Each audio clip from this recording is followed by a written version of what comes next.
Now, I would like to encourage you everyone to meditate every day. So how am I going to do that? So the trick to meditate every day is to have a specific place and specific time where you will meditate. So see if you can find in your timetable a time when you can always meditate, not just Monday to Friday, but also Saturday, Sunday. At least your dream time, the time when you would dream to be able to meditate. And that makes a little bit of sense. Could be right before you wake up is the best time. So if you wake up at 7, you would meditate 6:50 to 7. If you wake up at 6, you would meditate 5:50 to 6. Meditation will actually give you more energy. When you are well slept, then meditation is able to make you fresh. When you are fresh, you are at your 100% potential. If you sleep, you wake up, sometimes you're at 100% potential, sometimes you're not.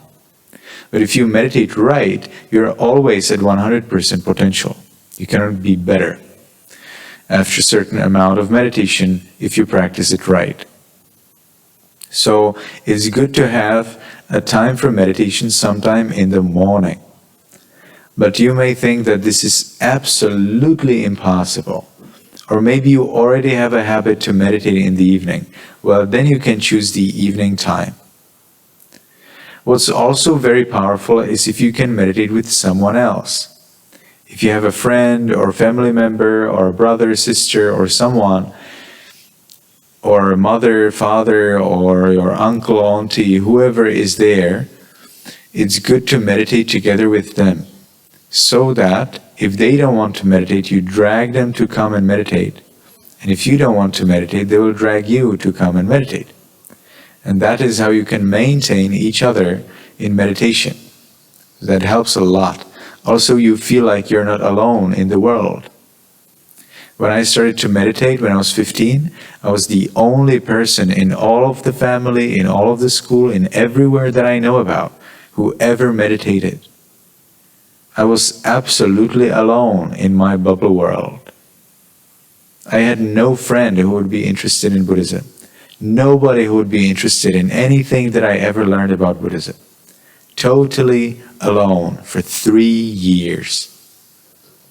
Then when I was 18, well, I had some friends online, like one friend in Sri Lanka and one friend in, 2 friends in Sri Lanka. But that's quite far and they would not be available every time. They have different time zones. So I was alone. I didn't have any friend who would be able to understand me. I was talking about it with others, but they're like, they didn't understand. It is so good when you have a friend who can support you in what you're doing, so that you don't feel that alone. Then when I was 18, I thought I must become a monk as soon as possible. So I searched some monastery in the Czech Republic and I found a Zen Buddhist monastery. So Buddhism has different sects, different schools. One of them is Theravada, that's the Burmese school. One of them is Mahayana, which is mostly practiced in, for example, Vietnam, or in China, or in Russia. And one little school of Mahayana is Zen. But Zen is, we could say that Zen is a little different than Mahayana. So in Japan you get Zen, and in China also. So I found a Zen Buddhist monastery in the Czech Republic. And I say, dear sirs, I would like to become a monk in your monastery. What do you say about that? And they say, but are you really interested in Zen Buddhism? And I say, well, I like Theravada Buddhism more, but it doesn't matter, please accept me as a monk. They say, well, in that case, we have a friend in Sri Lanka who is a Czech monk, and he's a Theravada Buddhist monk, so we'll connect you to him. So that's how I got connection to him, and then he connected me with his 10 students in the Czech Republic, so then I finally got access to the Buddhist community of the Czech Republic. So finding a friend in some cases is pretty hard, but it's so powerful. When I got access to the Buddhist community in the Czech Republic, I was so happy. I made a lot of, I didn't make much money, but whatever money I would make, I would use it to travel around the Czech Republic and visit these Buddhist groups in the Czech Republic and meditate with them at meditation retreats. So having a friend is very powerful. So if you can have someone to meditate with you, that will support so much your practice. All right, so that's the time and the people. Now about the place. You need to have a place where you can meditate, which is easily accessible.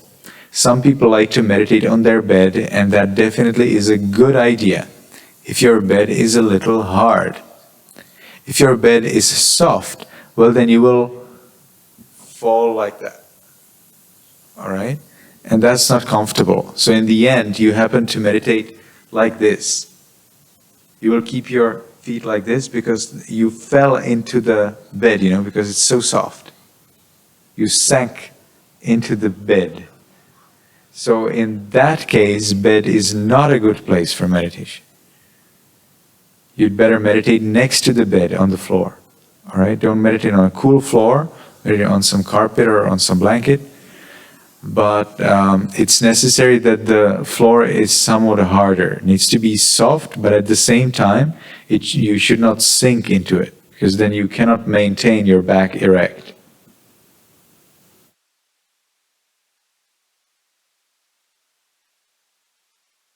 All right, so you can also, some of you maybe have a shrine, have a Buddhist shrine. Who of you have Buddhist shrine? Can you raise your hand? Like everybody. You do not need, this is not 5 precepts. This is not 5 precepts. It doesn't mean that you must do this every day and that you will go to hell if you don't and so on. No, absolutely not. Absolutely not. But it's a great support, and it is a good start for you to think about it. When do you want to meditate? Where do you want to meditate? And then gradually make some adjustments, and then experiment. And then you see, oh yeah, I decided this place, but I didn't meditate here for a whole 1 week. What about to meditate at a different place? I decided this time, but it never worked out this time. So let me meditate at a different time. You see, gradually you adjust your preferences until you find it comfortable to meditate every day. Okay, so let's start. So just tell me the time. So you would say, for example, 7 a.m. and the place in my room. Or you would say 6 p.m. in the shrine room. Very easy.